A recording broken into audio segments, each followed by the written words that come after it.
हम जानेंगे विजातीय वर्गीकरण के बारे में। विजातीय वर्गीकरण इंग्लिश में बोले तो हेटेरोजेनस क्लासिफिकेशन। इस प्रकार के प्रश्न में क्या होगा कि हमको चार ऑप्शन दिए हुए होंगे। उन चार ऑप्शन में से तीन तो एक जैसे होंगे और एक कुछ अलग होगा। जो अलग होगा वही हमें छांटना है। तो पहला प्रश्न देखते हैं। इसमें है पहला ऑप्शन है लाइट ईयर, फिर है मंथ, वीक और फोर्टनाइट। तो यहाँ हम देखें तो मंथ बता रहा है हमको टाइम 30 डेज होते हैं। वीक हमको बताता है ये भी टाइम 7 डेज होते हैं। फोर्टनाइट यानी पखवाड़ा वो भी हमको बताता है टाइम 15 डेज होते हैं। लेकिन लाइट ईयर यानी कि प्रकाश वर्ष, इसके पीछे ईयर लिखा है लेकिन ये टाइम नहीं बताता है। ये हमको बताता है डिस्टेंस। कौन सी डिस्टेंस जो सनलाइट एक ईयर में ट्रैवल करती है। तो प्रकाश वर्ष वह दूरी है जो प्रकाश द्वारा एक वर्ष में तय की जाती है। कौन सा प्रकाश? सूर्य का प्रकाश।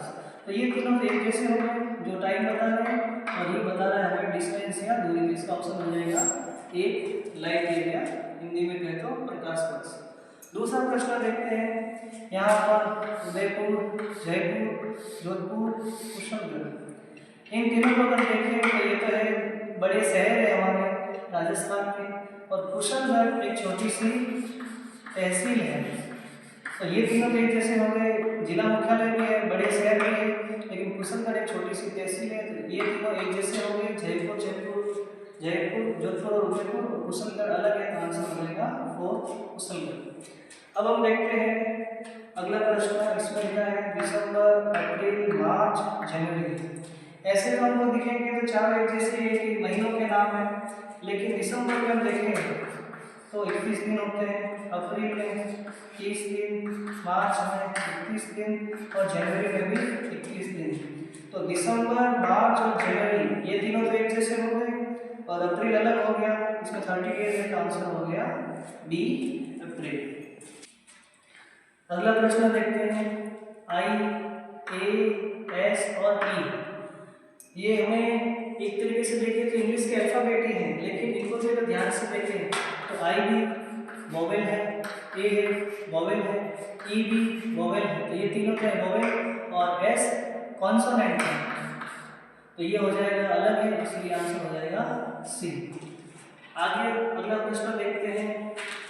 सनफ्लावर यानी सूर्यमुखी, मस्टर्ड यानी सरसों, सीसम यानी सीसम सीड यानी तिल। तो ये तीनों जो ऑप्शन है ये ऐसे खाद्य पदार्थ है जिनसे तेल निकलता है। सनफ्लावर, सूर्यमुखी का भी तेल निकलता है, सरसों का भी तेल निकालते हैं, सीसम सीड का भी तेल निकालते हैं, और फोर्थ ऑप्शन जो है वीट, वो एक अनाज है। तो आंसर हो जाएगा डी, वीट। अगला प्रश्न देखते हैं। ये तो बहुत ईजी है। इंडिया, राजस्थान, पंजाब, गुजरात।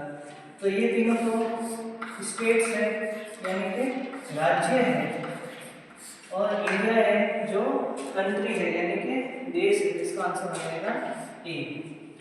अगला प्रश्न देखते हैं। 122, 144, 169 और 196। पहले भी हमने देखा था वर्ग संख्या या स्क्वायर नंबर। तो ये 144, 169 और 196 ये सारे स्क्वायर नंबर है। ये 144 12 का स्क्वायर नंबर है, उसी तरह 169 30 का स्क्वायर नंबर है, 196 14 का स्क्वायर नंबर है, 122 किसी का भी स्क्वायर नंबर नहीं है। तो आंसर हो जाएगा 122। अगर अगला प्रश्न देखते हैं। B C D, Z Y X, J K L, R S T. इनको ध्यान से देखें तो ये तो इसमें देखें तो बी के बाद सी के बाद डी कंटिन्यूसली फॉलो हो रहा है, जे के बाद के बाद एल कंटिन्यूसली फॉलो हो रहा है, आर के बाद एस के बाद टी कंटिन्यूसली फॉलो हो रहा है, लेकिन जेड वाई एक्स ये उल्टा चल रहा है। तो ये तीनों तो एक जैसे हैं जो एक ही डायरेक्शन में आगे बढ़ रहे हैं, लेकिन ये उल्टा चल रहा है। तो आंसर हो जाएगा बी, जेड वाई एक्स। अगला प्रश्न देखें तो यहाँ है डॉक्टर, नर्स, टीचर और लैब टेक्नीशियन।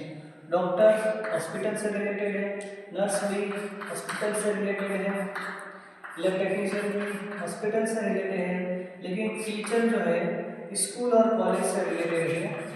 तो ये तीनों तो हो गए एजेस से, ये हो गया अलग, तो आंसर हो जाएगा टीचर।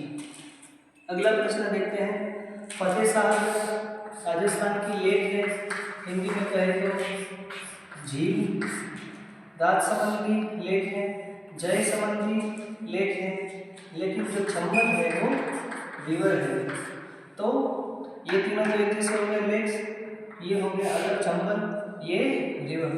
तो इस प्रकार के क्वेश्चन में हमको ऑप्शन देख के आंसर निकालना होता है कि तीन ऑप्शन तो एक जैसे होते हैं, एक ऑप्शन कुछ अलग होता है, और जो अलग है उसी को पहचानना है और वही उसका आंसर होगा। Thank you.